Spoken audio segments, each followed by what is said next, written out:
Site content planning. Websites are internet real estate. It's your personal web property. When building a house, it is important to plan things out before you start molding blocks. Likewise, your website. When you want to build a website, it is important to plan before you start building.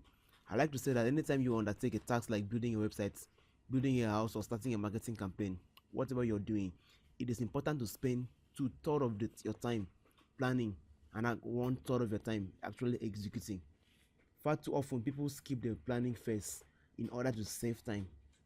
But unfortunately, what they come to find at once they get into their project is that without taking the time to plan for executing the project, unforeseen obstacles can pop up, and the builders usually have to reduce some of their work. But when you take time to think through your projects before you start implementation, you can usually foresee some of these obstacles and come up with a plan for avoiding them. This will actually save you time, money, and energy in the long run. So number one point is you have to determine the goals for your website. Ask yourself, what are you trying to accomplish? Anytime you undertake a project of this magnitude like website design, it is critical that you set goals before you start anything else. Without setting goals before building a website, you are unable to determine what you're looking to accomplish. So you should know what you are looking to accomplish. Why are you building this website? Ask yourself that question. Ask your client that question. Why do you want a website?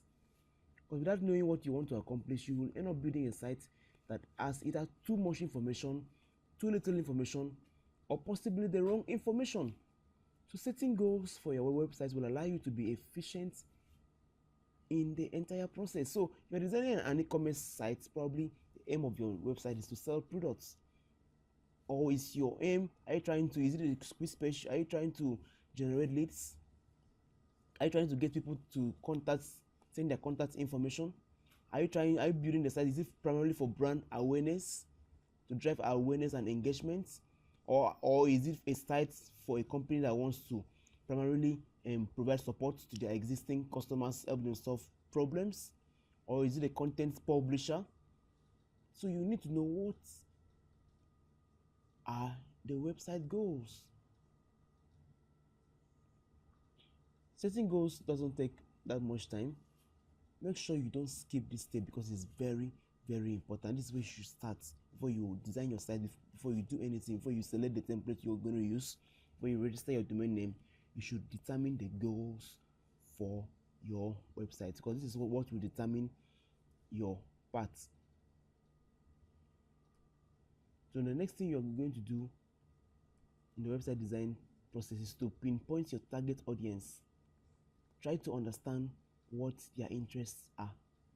How can you provide them with the valuable information they are looking for? So you need to identify the audience. After identifying the goals of the website, you need to know the audience.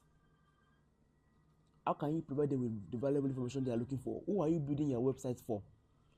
What are their preference for reviewing information? Do they like to read content? Would they rather prefer watching videos?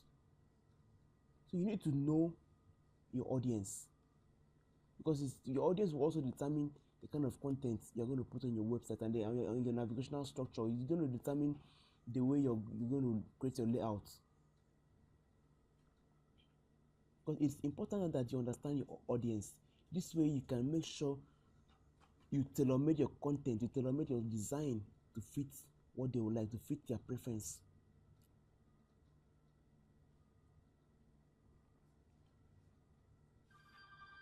So the next thing you need to know is, what will the call to action be? What will your call to action be? So you need to determine what you want your website visitors to do.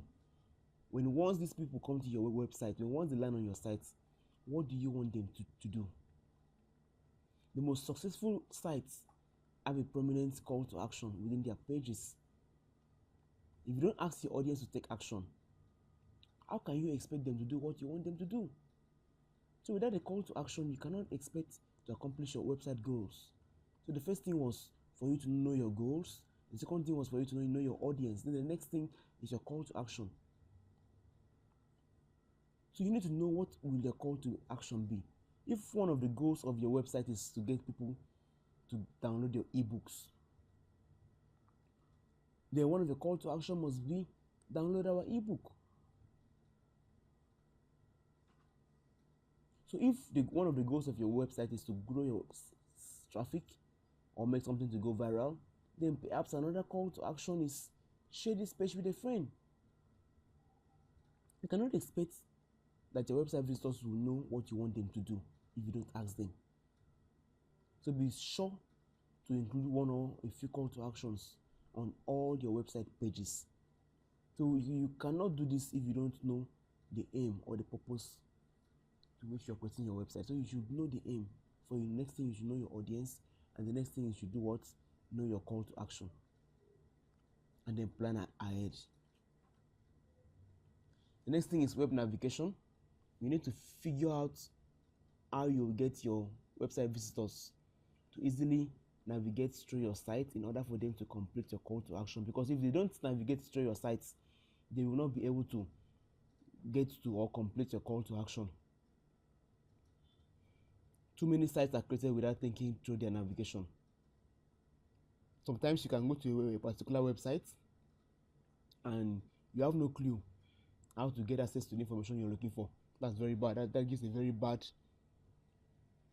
user experience.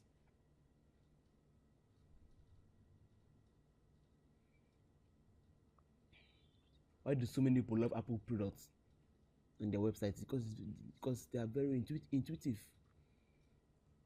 Users can look at an Apple product for the first time and quickly understand how to use the products.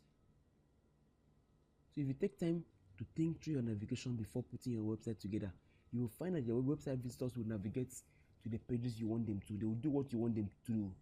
So let's go back to the call to action for an ebook. If your call to action for your ebook is, example, download our ebook, you need to make sure that it is very apparent how visitors can find the ebook and download it.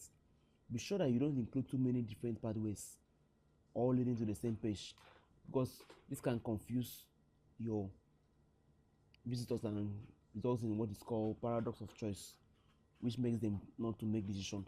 You should have a clear-cut flow for them to go through, and the navigation should be apparent.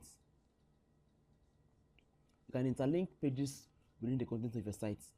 If you want visitors to go from your blog to your services page, then be sure to use the content within that blog post to link it to your services page.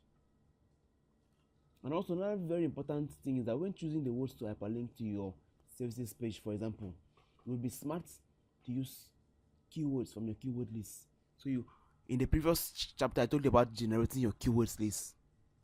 So you just pick some of those keywords and use them as hyperlink, because it's going to assist in your search engine optimization, like we're going to see in the next few videos.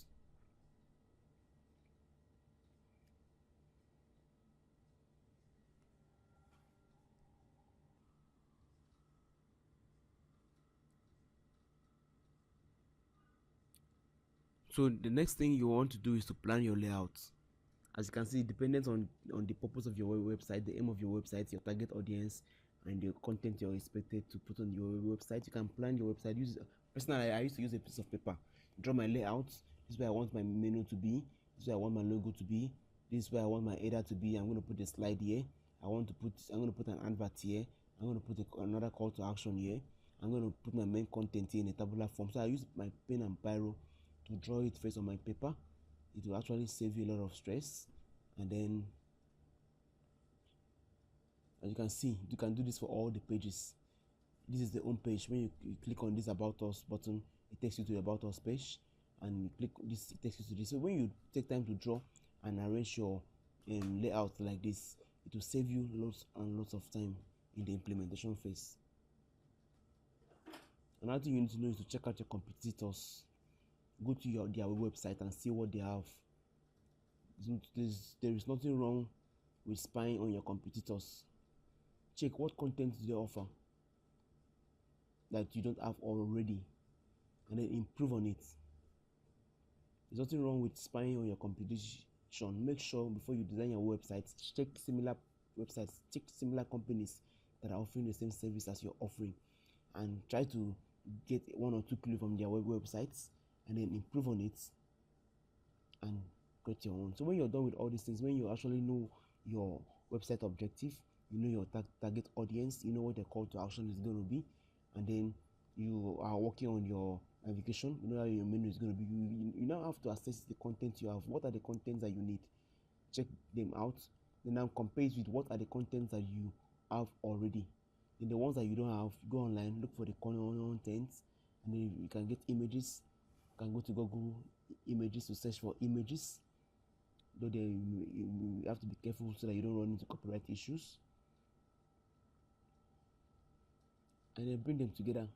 So by the time you start designing your website, you should already have your content. You should already know the goals of your website. You should already know your target audience. You should already know the navigational structure you're going to use. You should already have this content ready. Then you should compare it with the ones of competitors are using, and then if there's anything that is lacking, you should go online, look for those contents. You need images, go to Google Images, get the images, and then have all your assets ready as you start your design.